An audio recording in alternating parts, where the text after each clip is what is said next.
Assalamualaikum warahmatullahi wabarakatuh.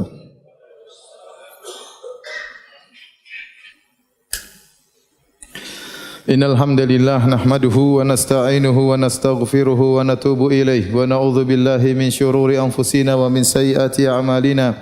May yahdihillahu fala mudilla lahu wa may yudlil fala hadiyalah. Wa asyhadu an la ilaha illallah wahdahu la syarikalah wa asyhadu anna Muhammadan abduhu wa rasuluhu la nabiyya ba'dah. Ya ayyuhalladzina amanu taqullaha haqqa tuqatih wa la tamutunna illa wa antum muslimun.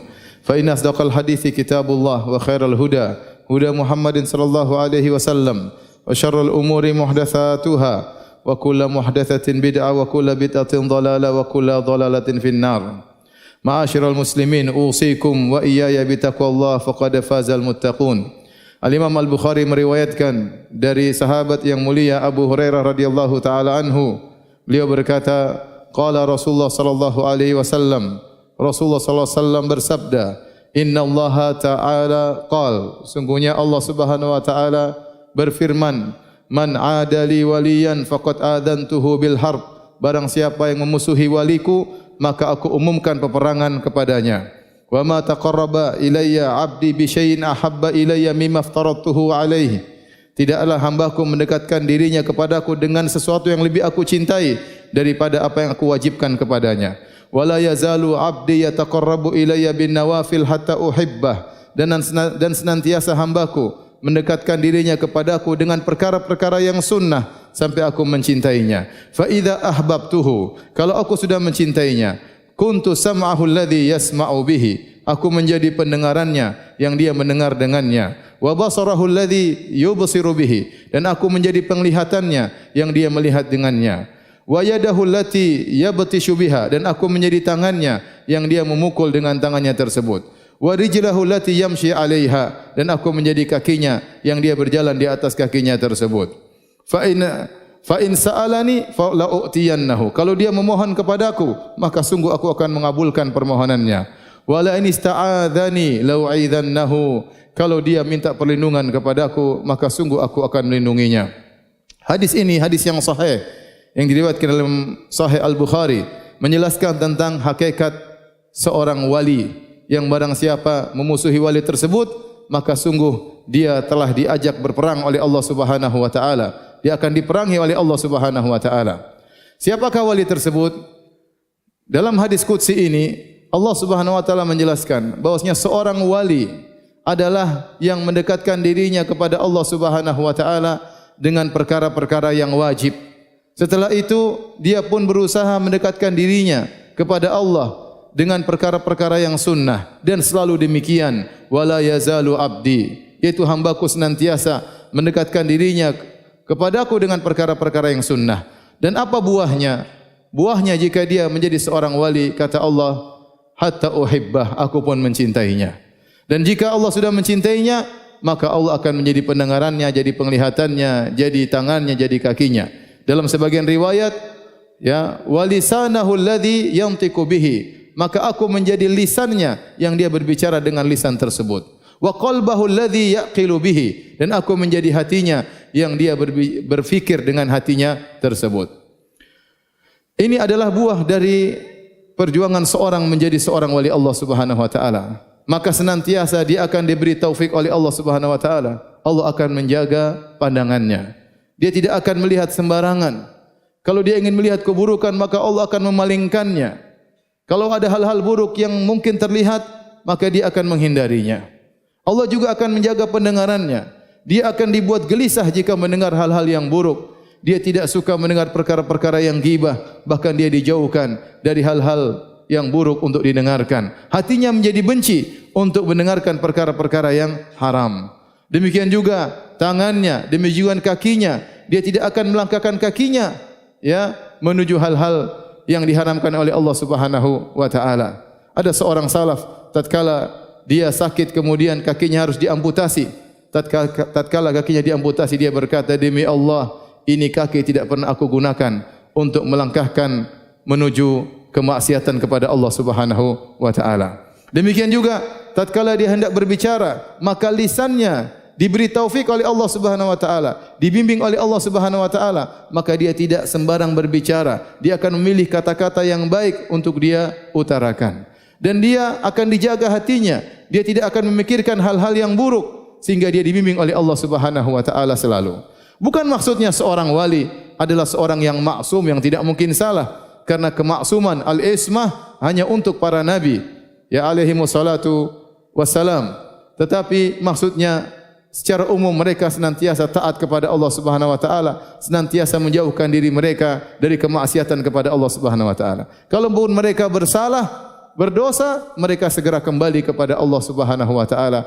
Inilah ciri-ciri dari wali Allah Subhanahu wa taala. Bukan maksud dari hadis ini bahwasanya jika seorang sudah dicintai oleh Allah Subhanahu wa taala, lantas kemudian Allah bersatu dengannya sebagaimana yang dipahami oleh pemahaman hululiyah dan ittihadiyah atau bahasa kita wahdatul wujud, bahwasanya Allah bersatu dengan hambanya. Ini adalah kekufuran dan ini adalah kesyirikan.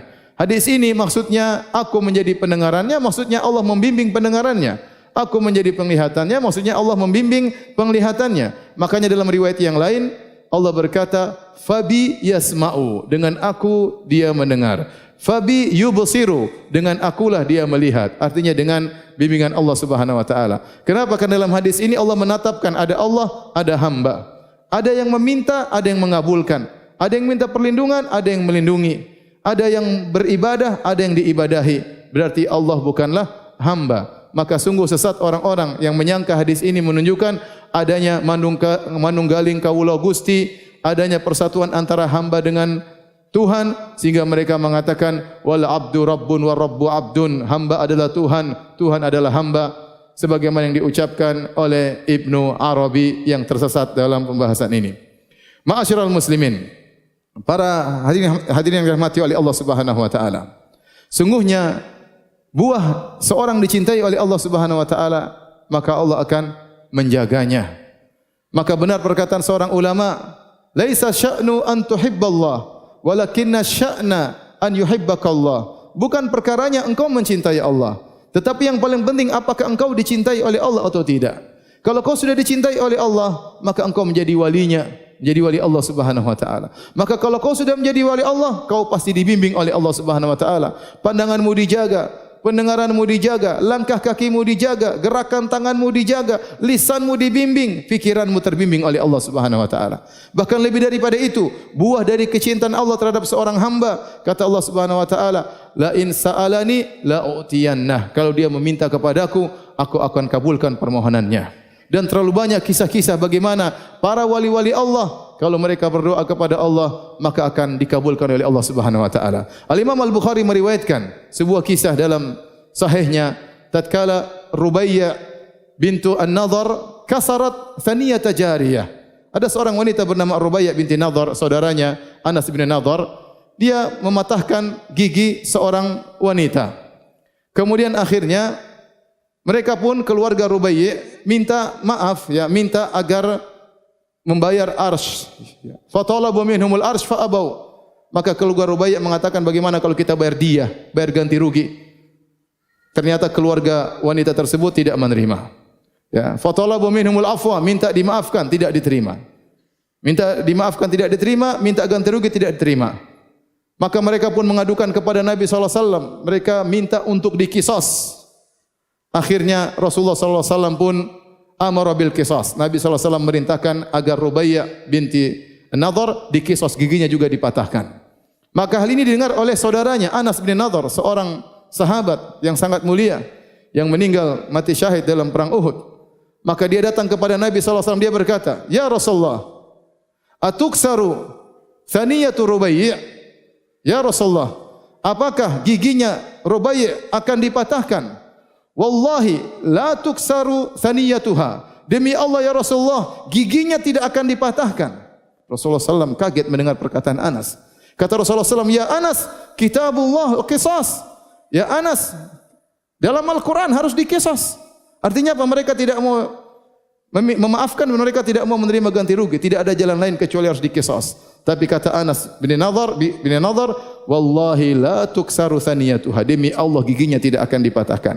Tiba-tiba keluarga wanita tersebut datang, radiyal qaum fa'afau, mereka pun ridha dan mereka pun maafkan. Tidak jadi bayar denda dan langsung mereka maafkan. Kemudian Nabi mengomentari kisah tersebut. Nabi berkata, inna min ibadillah man aksama 'ala Allahi la abarrahu. Sungguh di antara hamba-hamba Allah ada di antara mereka kalau bersumpah dengan atas nama Allah, maka Allah akan kabulkan sumpahnya. Mereka itulah wali-wali Allah Subhanahu wa taala.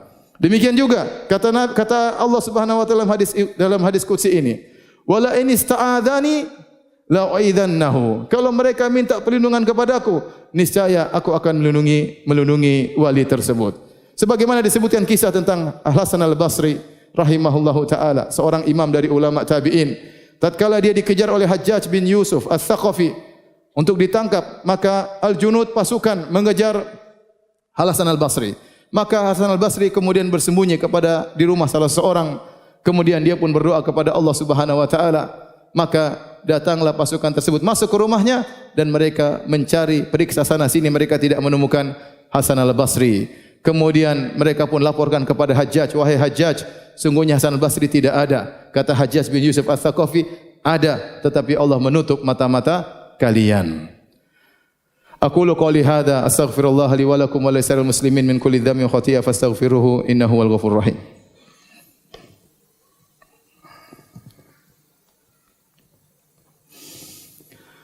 Alhamdulillahi ala ihsanih wa syukru lahu ala taufiqihi wa amtinani wa asyhadu an la ilaha illallah wahdahu la syarika lahu ta'dhiman li sya'nihi wa asyhadu anna Muhammadan abduhu wa rasuluhu da'i ila ridwanihi. Allahumma shalli alaihi wa ala alihi wa ashabihi wa ikhwani. Ma'asyiral muslimin, hadis qudsi ini yang agung ini menjelaskan bahwasanya jalan untuk menjadi wali Allah terbuka. Menjalankan kewajiban-kewajiban, yaitu hal-hal yang wajib dikerjakan, yang haram-haram ditinggalkan. Kemudian menjalankan yang sunnah-sunnah dan perkara-perkara dalam Islam mengenai kewajiban-kewajiban mudah diketahui. Perkara-perkara yang sunnah yang diajarkan Nabi juga mudah diketahui. Oleh karenanya siapa saja bisa menjadi wali Allah Subhanahu wa taala. Menjadi wali Allah tidak harus terkenal. Jadi wali Allah tidak harus orang kaya. Siapapun yang mau jadi wali Allah bisa. Tinggal menjalankan kewajiban-kewajiban, meninggalkan yang haram, menjalankan yang sunnah-sunnah, maka dia menjadi wali-wali Allah Subhanahu wa taala. Maka tidak benar bahwasanya yang dikatakan oleh sebagian orang untuk menjadi wali-wali Allah harus menempuh jalan-jalan tertentu, harus menempuh ritual-ritual tertentu, harus belajar pada guru-guru tertentu, harus melakukan cara-cara tertentu. Ini semua dusta. Untuk menjadi wali Allah mudah, tinggal menjalankan perintah Allah, meninggalkan yang haram dan mendekatkan dirinya kepada Allah dengan perkara-perkara yang sunnah. Maka seorang bisa menjadi wali-wali Allah Subhanahu wa taala. Sementara dia selalu mendekatkan dirinya kepada Allah dengan yang sunnah-sunnah, maka dia semakin dicintai oleh Allah Subhanahu wa taala, maka semakin tinggi tingkat perwaliannya. Oleh karenanya sungguh aneh di zaman sekarang, ada sebagian orang-orang yang terjerumus dalam kemaksiatan dianggap wali, yang minum khamar dianggap wali, yang meninggalkan salat dianggap wali, bahkan melakukan kemungkaran, bahkan orang gila dianggap wali, dikatakan wali majdub. Saya tidak tahu yang gila walinya atau yang menganggap dia sebagai wali. Sampai mereka melakukan kemungkaran, melakukan kemaksiatan dianggap wali. Ya akhi, wali Allah Subhanahu wa taala jelas itu orang-orang yang mendekatkan dirinya kepada Allah dengan sunnah-sunnah Nabi sallallahu alaihi wasallam. Orang-orang yang dijaga pandangannya, dijaga pendengarannya, dijaga lisannya, tidak asal ngomong, tidak asal berbicara, dijaga fikirannya, dijaga langkahnya. Tapi sebagian orang justru tidak salat, dianggap sebagai wali. Justru sebagian orang menganggap kemaksiatan sebagai kebaikan, justru dianggap wali.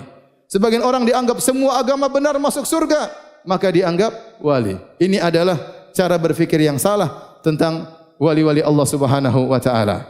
Semoga Allah Subhanahu wa taala menjadikan kita menjadi wali-walinya, penolong agamanya, dan semoga Allah Subhanahu wa taala mengampuni dosa-dosa kita, dan semoga Allah Subhanahu wa taala masukkan kita dalam surganya. Innallaha malaikatahu yusholluna 'alan nabi ya ayyuhalladzina amanu shallu 'alaihi wa sallimu taslima. Allahumma shalli 'ala Muhammad wa 'ala ali Muhammad kama shallaita 'ala Ibrahim wa 'ala ali Ibrahim innaka Hamidum Majid. Wa barik 'ala Muhammad wa 'ala ali Muhammad kama barakta 'ala Ibrahim wa 'ala ali Ibrahim innaka Hamidum Majid. Allahumma ighfiril muslimina wal muslimat wal mu'minina wal mu'minat al ahya'i minhum wal amwat innaka sami'un qarib mujibu da'wat wa ya qadhiyal hajat Allahumma ati nufusana taqwaha wa zakkiha anta khairu man zakkaha anta waliyyu maulaha. Allahumma inna nas'aluka hubbak wa hubba man yuhibbuk wa hubba kulli amalin yuqarribuna ila hubbik. Allahumma inna nas'aluka fi'lal khairat wa tarkal munkarat wa hubbal masakin wa an taghfir lana wa tarhamana wa idza arata bi ibadaka fitnatan faqbidna ilaika minha ghairu maftunin. Rabbana atina fid dunya hasanah wa fil akhirati hasanah wa qina adzabannar. Aqimus shalah.